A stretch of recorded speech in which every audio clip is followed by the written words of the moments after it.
Tag is checkpoint. But now let's go straight to our top story. These are Muslim faithful turned out in large numbers for Eid prayers in mosques and open grounds across various counties, marking the end of the holy month of Ramadan.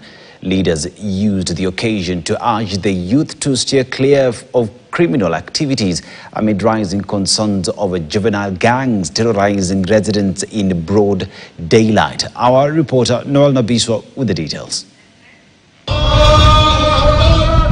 Speaking in Mombasa during Eid Fitr prayers at Tononoka grounds, Mining, Blue Economy and Maritime Cabinet Secretary Hassan Joho urged the youth in Mombasa and Kwale to engage in productive activities that foster personal and economic growth. Tumia huu ujana vizuri.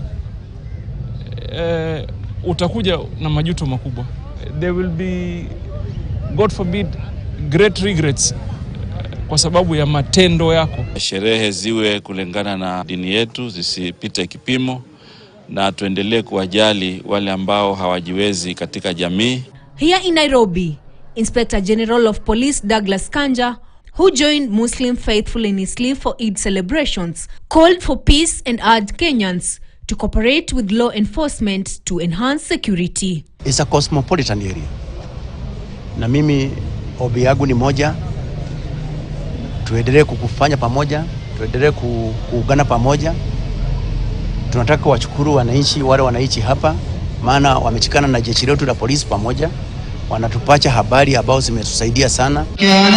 Meanwhile, in Nakuru County, hundreds of Muslims gathered at Shabab grounds for Eid prayers, where local leaders expressed gratitude for President William Ruto for scrapping the vetting process required to acquire identity documents. Tunapongeza ile idea ameweka rais wa Kenya, tuseme Waislamu walikuwa wamehangaika kutoka border districts na wasiokuwa Waislamu. In Samburu and Isiolo counties, large crowds stand out for Eid celebrations, with Samburu governor making pledges to improve the welfare of his people.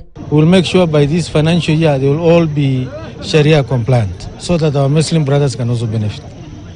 Women groups that we had promised some funding, by Tuesday they will receive those funds.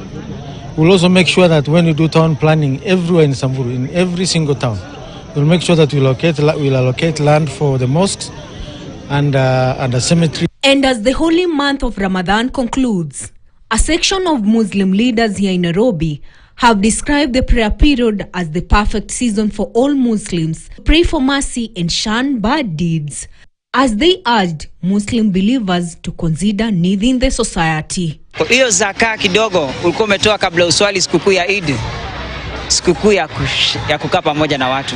As Kenyans pia, togetherness ndio kitu ya maana. Similar prayers and celebrations were held across the country, bringing together hundreds of Muslim faithful in a show of unity and devotion.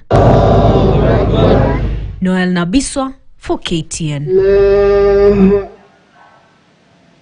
Now, 7 months after his last visit to the Mount Kenya region,